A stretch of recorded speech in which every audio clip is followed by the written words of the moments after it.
3万个热门品牌汇聚一网，淘宝商城全新开幕。So, empty scenes of Shanghai, what's happening?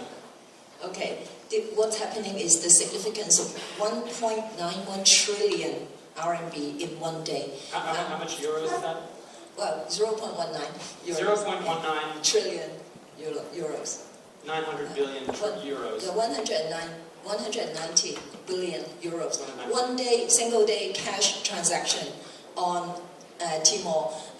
On an invented holiday, Singles Day. It was, November 11th. The year was 2012. This commercial was the first branding commercial that we at Low China made for Taobao at that time, 2 years ago. And then on November 11th, 2012, 2 years on, the CEO of Taobao was actually saying that, what we predicted 2 years ago was actually happening, because on that day, 300 million people went online to shop and made a record-breaking day during that day. Which was larger than the US Cyber Monday. Yes. Significantly larger. Yeah, it's actually bigger than any big door department store or supermarket annual sales. So that is the significance. I think the whole thing that I'm talking about here is China is big, and e-commerce is picking up. It's really fast. I go to my office every day, and there are boxes for the ladies in the agency of their online shopping. And online payment is big. Alipay, which is also our client, is the world's biggest online payment platform, much bigger than PayPal already. So all these things are happening in China. They are taking off. They are picking up. Chinese consumers are very good because they are very obedient. You tell them what to do, they do it. And now they are shopping online. Thank you. And you better be the main audience. Kevin, what is the theme you'd like to pick and talk about here? Yeah, I think, oftentimes in social media we talk a lot about user experience and we talk about the technology, which of course is well and true, but I think one thing that we often overlook and we need to understand is really being sophisticated and understanding the role that different social media play in a person's life. And as young people in China, you can imagine if there's over 500 million users online and over 90% of them are on social media, and over 75% of those are young people under 30, you can understand that youth are a huge part of the driving force of social media in China. But the biggest issue with youth in China is that, they're really the first, post-80s and post-90s, the first generation that have been asking, who am I? They're really going through this whole youth identity thing that a lot of us take for granted in our own home lives, our own experiences. But in China, this is the first time this is happening. So social media in China is much more than just user experience. It's much more about how youth are choosing different social media to help explore this identity issue that they're constructing right now. So that's one of the biggest issues. Yeah, and it's in a world also where there's not this competition between a traditional media or other sources of information. Why do people go to Youku and Tudou? Because CCTV is stultifyingly dull because it's government controlled. Stephen, what is your theme? Well, maybe broadening it out from just China into Asia. Yeah, by the way, I'm from Australia. I think when you look at East Asia, there's about 1.5 billion people there, and when you swing through South and Southeast Asia, there's about 3.5 billion people. So that's half the people on this planet. When you look at the growth of social media, such as Facebook or Twitter, or rising mini-blog platforms like Pinterest or Tumblr, there's a whole range of assumptions as to why those products work. And then what's happening when you swing through Greater Asia, if you look at this new internet, which is mobile-led, a lot of leadership is shifting towards East Asia. So there's a lot of evidence in South and Southeast Asia that Facebook has been displaced by things like WeChat, Line, KakaoTalk, and other products. And that other things like on the browser, in the West we think of Chrome, the battle in most of these countries is Opera Mini and UC browser, which is a Chinese browser. So there's a fundamental shift that's going on at the moment when it comes to leadership on the internet, and it's happening in a way that you're not seeing on the Western blogs or on the Western statistics. And talk a little bit about mobile in Indonesia and Southeast Asia. What is the scale of it? So to give you an idea, in Indonesia, there's 240 million people. I think it's the top 3 country by Facebook and by Twitter. There's about 60 to 70 million people. They're all on the line. There's virtually no broadband usage in the country at all. It's largely driven by Chinese handsets, $40 Chinese handsets. So you actually swing through Southeast Asia, if you swing through South Asia and India.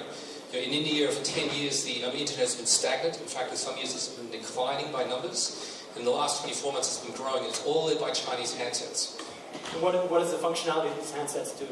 So they're not feature phones, but they're not smartphones either. So the hybrid. They're low functionality, smart enough phones. There's about so there's some talk about how yes, there's now 1 billion Android phones. After 4 years, there's 1 billion Android phones out there. Well, there's about 1 billion of these smartish phones coming out of South Asia sold each year. So it's stunning to see what's coming out, and they're not in ITU statistics. Duncan or Ian?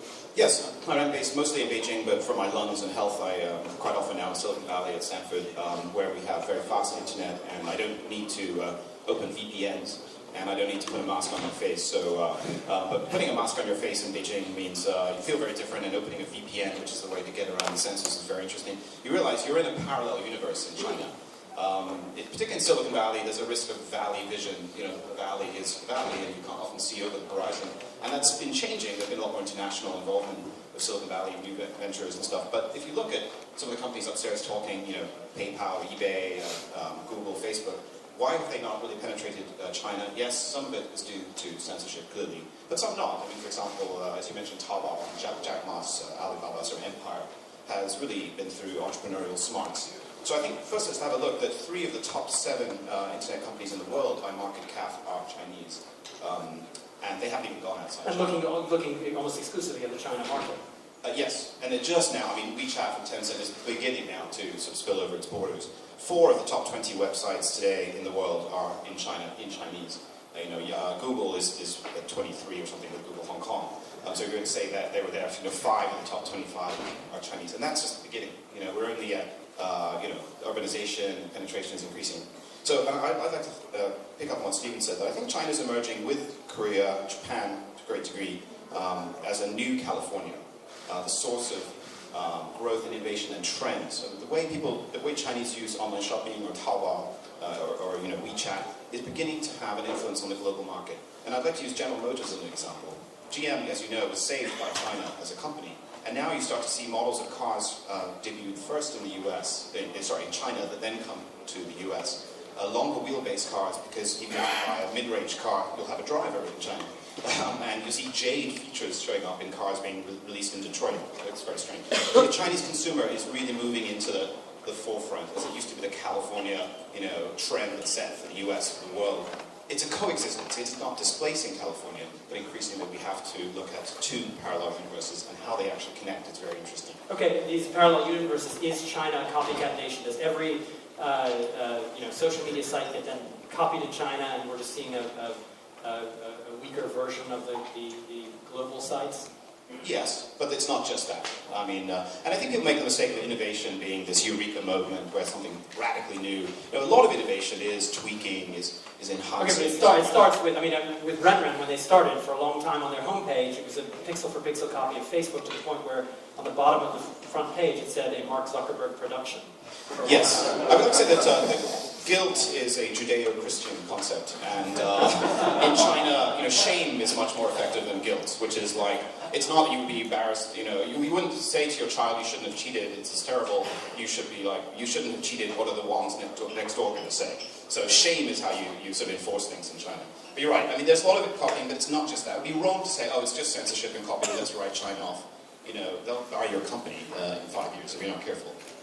What is the level of innovation that they bring into these platforms, Kitty? For example, RenRen or Sina Weibo, they're not copies of Facebook as they stand anymore, are they? I think they're hybrids. I think what China is really good at is taking the best from everyone. Like, for example, with Sina Weibo is actually a hybrid of Facebook and Twitter. And, you know, being able to write 140 words for every tweet. Yeah, because every character is a word, of course, in Chinese. So 140 Yep. character tweet is actually a mini blog post in Chinese. And yes, it's a mini blog. You can actually write a mini novel with 140 words, so it's actually very, very rich in terms of... We did a comparison once with Dell. When they do a tweet in English, it's all about, hey, buy server now, on sale, in English. In Chinese, the Chinese version of it is all, yeah, it's really nice weather out there today. We have some servers on sale. If anyone would like to buy some, come over and visit our site. It changes the whole nature of it. And that's less than 140 words. Yeah. So, you know, you can actually have very, very rich communication. And I guess people go online to connect with people, and actually that sort of emotion, that sort of exchange, that sort of connection actually glue people together. So I think the power of all these social media is actually we add another level of the human relationship in this ecosystem. Kevin, are the people in China, Duncan talked a little bit about the censorship issue, which we should talk about further as well. Sorry. Be quiet. And by the way, I want to open this very much up to questions from the audience so that you all have a chance to ask your questions and hear which direction you want to go. But in terms of China, you know, there's blockages on the internet. Is everybody, the youth of China, which you spend your time studying, are they all saying, oh, I can't wait to get on the real internet, I've got to get Facebook? If Facebook entered today, how would they do in China? Yeah, well, Facebook is, if they were on today, I don't think that you'd see like a super rocket, you know, going up. I mean, they're not waiting desperately for Facebook, actually. The main innovations are already happening. They're not even happening on web, they're all happening on mobile. And most people, you know, they have a web page, but everyone's still on the mobile doing most of their social on mobile. And one of the major things is like, the innovations is not just about how much text you can cram into one thing. They're not even on text anymore. They're on like Papa, they're on audio, they're on visual, they're on photo. And that's where all the major social innovations are coming from, this big mashup. And so what happens is that because we have all these new capabilities, young people are creating immense new languages for themselves. You know, in a place where they didn't have control before, and they didn't have space to have voice, all of a sudden they have space to have voice, and all of a sudden they're creating their own languages, and it's so complex. And so when we talk about things like censorship, it's really hard for government to censor something when young people are using visual language that is completely rooted in their own local context that the government would never understand. So you'll often see like made-up words, or you'll often see like weird cartoon characters that nobody else will understand. Talk about some of the imageries that they've used in the past to evade the censorship. Yeah, I mean, a really popular one that was out like 3 years ago was something called Talima, right, which is the llama. And so it's this Argentinian llama, but in Chinese Talima, excuse my language, it's transliteration, and the words are different characters, but when you speak it out, it actually just means F your mother. And so they just started putting the llama everywhere because they just want to say F your mother, because that sentence is censored in China, but they just started using the llama to emote that thing, and they're basically effing the government. Another one says naked push-ups. Naked push-ups. The naked guy doing push-ups, which is all about the Tom, what sites are you on? Let's talk about my weekend activities. Push-ups in all those famous landmarks. Yes. Yeah. But the interesting thing is that the language, the visual language that young people are creating is evolving literally every day. And it's being blasted so fast, the government just can't catch up. It's evolving. By the time the government realized what happened, it already passé. They moved on to the next one. That's right. And I really like some of the activists or their fans. When they talk about this kind of thing, they're so inventive. For example, 犯罪, drunken by rice. Okay, well, actually that is committing a crime. So all these are things that when the government is pushing down, you always have something to counteract to that. So I think it's very, very innovative. Talking about innovation, I think the general public is more innovative than the government. I think it's fair to say that China has an analog government, but a digital people. That's, you could say about many countries. But it's wrong to say that China's like Egypt, they would just want to pull the plug. If they're working with the internet to try to form a shape opinion. And a very interesting example is an offline example. The police in Beijing, certainly, they tell people if you're being attacked in the street, rather than crying out, help, help, cry out, the police are beating me, and people will come to help you, which is a sign of this trust is such a rare commodity in China. People rally around people who are seen as victims, and even the government knows how to sort of play that, and they definitely have their own people online, maybe 60,000 in Beijing, 2 million volunteers actually paid or actually volunteering to monitor tweets, pull them off. So it's not pulling the plug, but they're really trying to engage in social media. Which members of our panel have had tweets deleted. Yes, it's a... It was a harmless tweet. It was so harmless. We're not going to tell you who. I was just talking about, the ICAC, anti-corruption body in Hong Kong, arresting, some rich corrupted tycoon from China. And then a few days later, after it has been circulated for a little while, it was deleted. And I actually got a message saying that, it is not true, it has been deleted. I want to add a little bit of a different angle into this, which is very interesting. We're talking about censorship, we're talking about visual language. And a great case that happened earlier this year was Mini Cooper, a brand. And so these brands are learning how to deal with this visual language and how to evolve. And Mini Cooper, after there was a big scandal earlier in the year with a political figure who was arrested, I won't say his name, but of course that whole story was censored for a long time.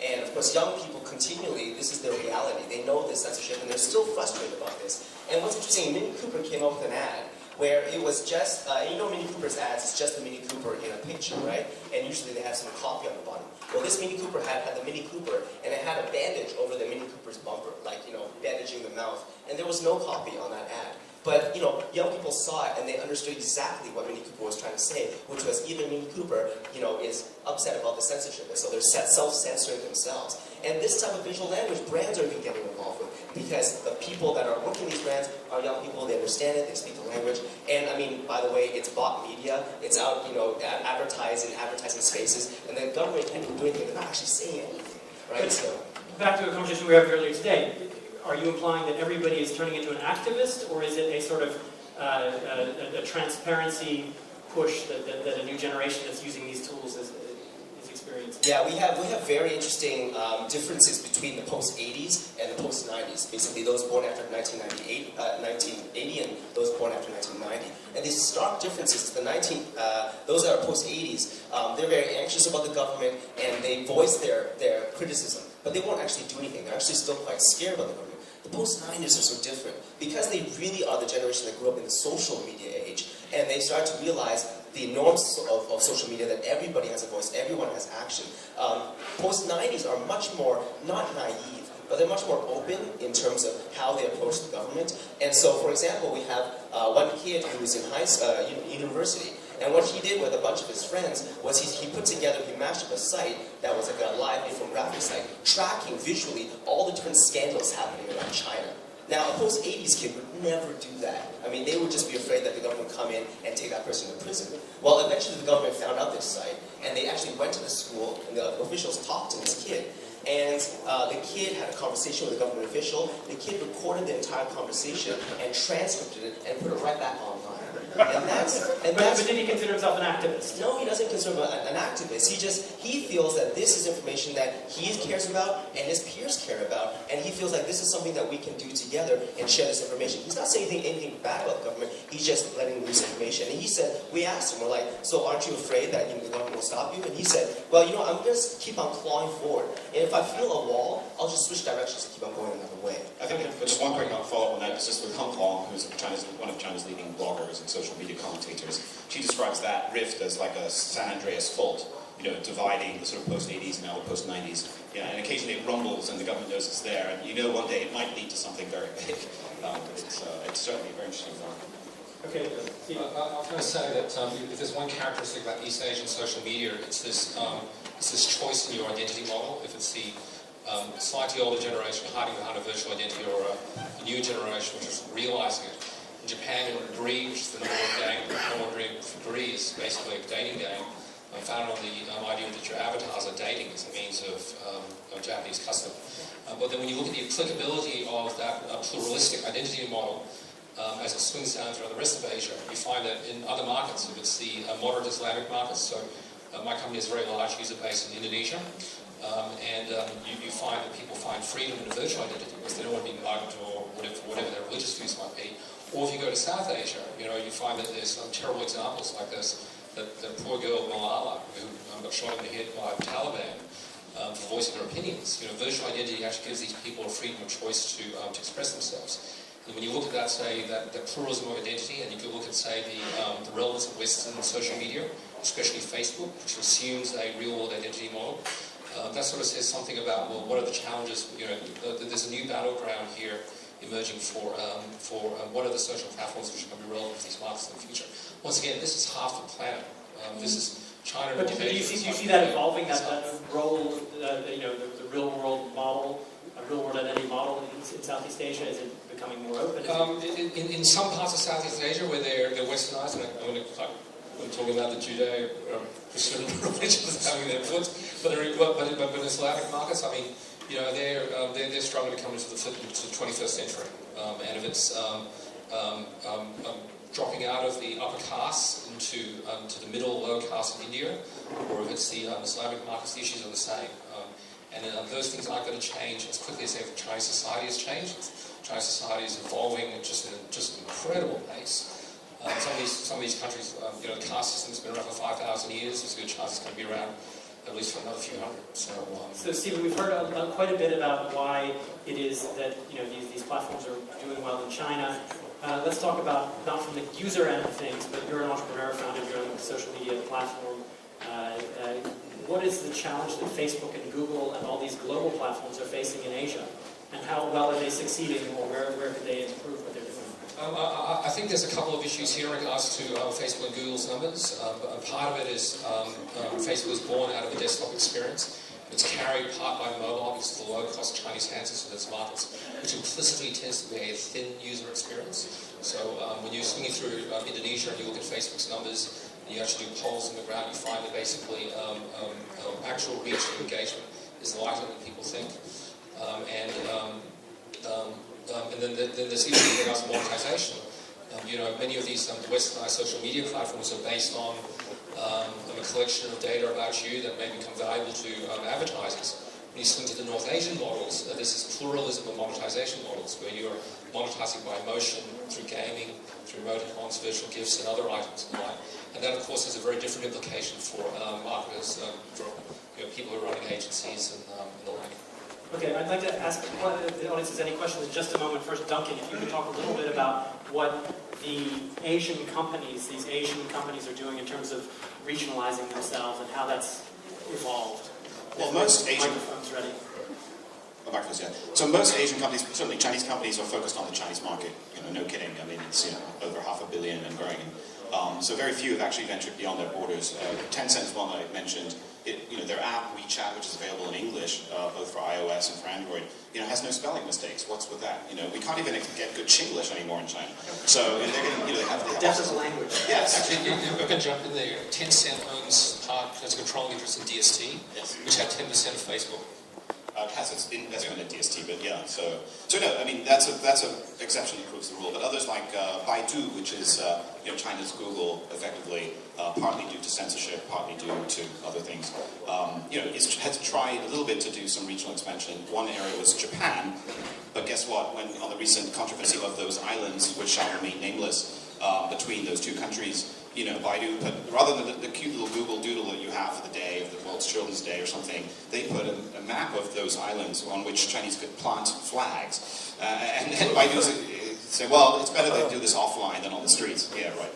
So, I mean, there goes their Japan strategy. So I think, there's actually, also Tencent with WeChat has been facing some controversy that if you were here to tweet like Dalai Lama, the other kind of Lama, or something else, your thing might be blocked, even if you're in Germany. Whoops, So we're seeing a glass ceiling that Chinese companies have always been to some extent victim of this as well, that they can't go international as quickly as they'd like because of the negative image of China or the missteps of the government, or some would say, the bias against them. But anyway, so Chinese have a unique problem. Firstly, though, they're very much domestically focused. It's a very dynamic market. It's very lucrative. Well, a lot of entrepreneurs say that they're not interested in the global market because there's such a big market to conquer right now, and it's so wildly competitive. Back to the point about how if Mark Zuckerberg walked into Beijing today, he would face a pretty uphill battle. Yeah, what's very quaint, there was a story this morning in the newspaper about the French government talking about taxing digital data to sort of help French internet companies, or in Germany we heard discussions yesterday about, it's very quaint to hear about this. In China, most of the US companies have failed, partly it's due to censorship, yes, but partly it's just China's great entrepreneurs, and we're seeing that across the region.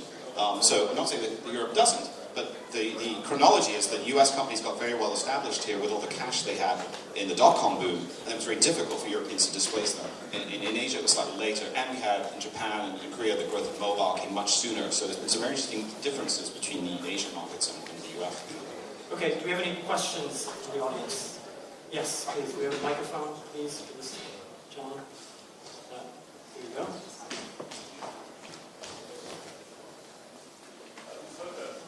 So we spoke earlier about e-commerce in China. How big an issue is the risk of counterfeit goods, and what are you seeing, how people are overcoming that risk? Are there counterfeit goods in China? This is actually a very, very, very good question. In fact, I wanted to talk about it. It's a whole, matter of trust issues in China. I mean, everything is fake in China, including food, including eggs. So, actually... The next generation of Chinese are going to be superhuman because they can survive that pollution.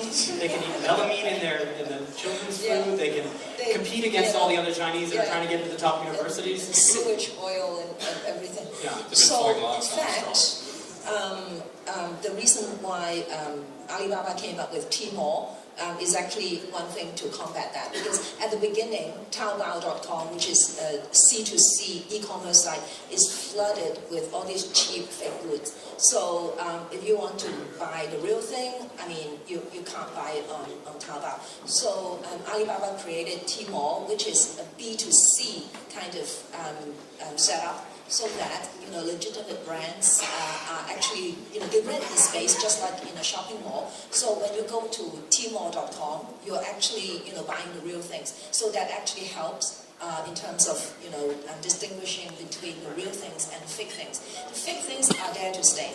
It's cheap. It allows a lot of people to afford the kind of thing that they want.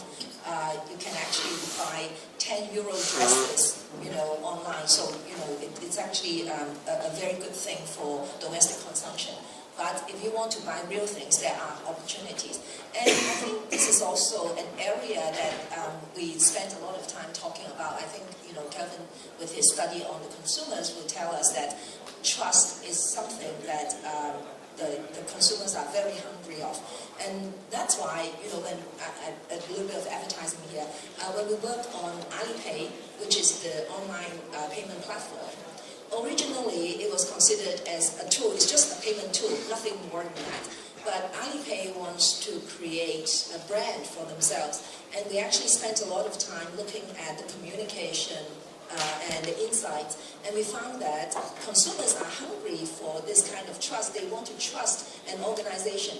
And Alipay actually came out and say, because they're an online payment platform, this 300 RMB that you trust to them to pay to the vendor is actually a big risk on your own part. It's cash. So we have created a whole branding campaign based on, hey, Chinese people still are very responsible, we are still very trustworthy, and actually translating that concept into the brand's core value, and is actually one of the most trusted brands in China. So I think this topic of trust is actually very hot, and it's on the lips of a lot of people. Many people can overcome it, because if you're an honest, socially responsible brand, you can actually come out and say it. But if you are creating like fake goods, if your milk powder has got melamine, if it's poisonous, then people just leave you, and they probably go. The backlash will be very, very, very, very quick. Yeah, they back up very quickly. Yeah, I want to add 2 points to this whole thing about e-commerce and consumption. Fake goods have a big role to play with Chinese youth. There's a reason why you see Chinese youth every day changing their look. One day they're rocker, one day they're emo, one day they're something else. They can change all their looks every day because that changes their exploration of identity.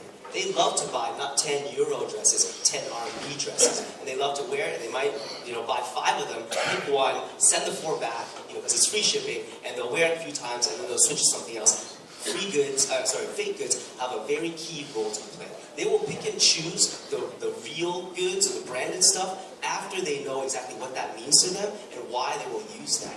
Now, when we go to trust, trust is not really about the brands. Trust is about the people selling it to them online. So one of the amazing things that we see is young girls talking like in their late teens, early 20s. Every young girl sells on Taobao. Everyone, right? Everyone is a seller. They're not just a buyer. Everyone is a seller. And the key influencers, the key people with trust, is not the brands that the girls are selling. It's the girls themselves. They have hundreds of thousands of followers. And every time they say, hey, this is a new look, everyone will go buy that and try that because the trust is from the key influencers. And all girls, as a personal expression, it's not about making money per se, because most of them actually are really wealthy. Most of them, it's not about making money, it's just about, this is who I am, everybody recognizes me as this type of influencer, and this is part of my expression. I know these types of fashions, I explore this type of thing. Okay, any other questions in the audience? Quickly. Yes, question here. Can you give us a brief update on mobile advertising in China? How is it accepted? Where do you see it going? Okay, maybe for a while. Still very niche, and Baidu, which is a leading player in online advertising because of search, is struggling, frankly, to like a lot of desktop-based legacy companies to make this happen. Chinese consumers are less resistant to stuff happening on their screens, though. If you open a Chinese website today, you look, put on your sunglasses, all kinds of stuff going on. So on mobile, I think there may be more permissiveness towards that sort of stuff, but it's still making progress. Yeah, so it's early days. Numbers are very small. I was going to say that when you look at larger Asia, mobile advertising is extremely weak, and classical models of thinking about advertising on mobile, they fundamentally don't work, and they can't provide a business case for the advertisers. Having said that, many of the companies are actually monetizing by emotion. So you look at Gree as an example. Gree is 40 times, a user on Gree monetizes 40 times better than a user on Facebook.